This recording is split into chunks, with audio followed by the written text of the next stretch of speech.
tova mu business gye bakozesa nga gyoli company yo tennakuyita erina kumala kuyita bwetaavuwo nti singa obaddewo kino tekyandibadde kiti singa obaddewo tekyandibadde kiti abantu bangi baga nti njagala ku resigninga nnunde enkoko okiwulira njagala ku resigninga nnunde enkoko. You are forgetting one thing, okufuna amagoba mu nkoko kigenda kwetaagisa okoko zirunde omwaka mulamba ogenda kujjawa sente zigenda okubanga ziriisa omwaka mulamba.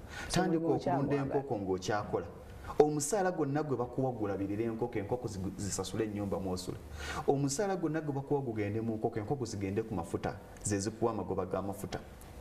Kituzzayo nti omusaala teguweerera capital omusaala gwe bakuwa gugende mu nkoko enkoko ziweerera abaana.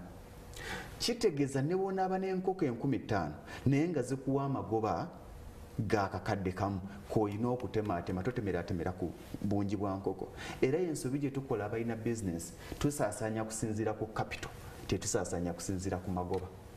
Nyina business ya bukadde 10 naye eyingiza sente meka ezo zeeyingiza bw'ojjako amagoba ga miliyoni 4 goyina okutambulirako ge galina okugendako abakozi ge galina okugendako rent ge galina n'okulabirira emmotoka gy'otambuliramu. Bw'ozuula nti amagoba kampuni geekola tegasasula bakozi nakulabirira kitegeeza either osala ku bakozi oba okendeeza rent w'obadde opangisa.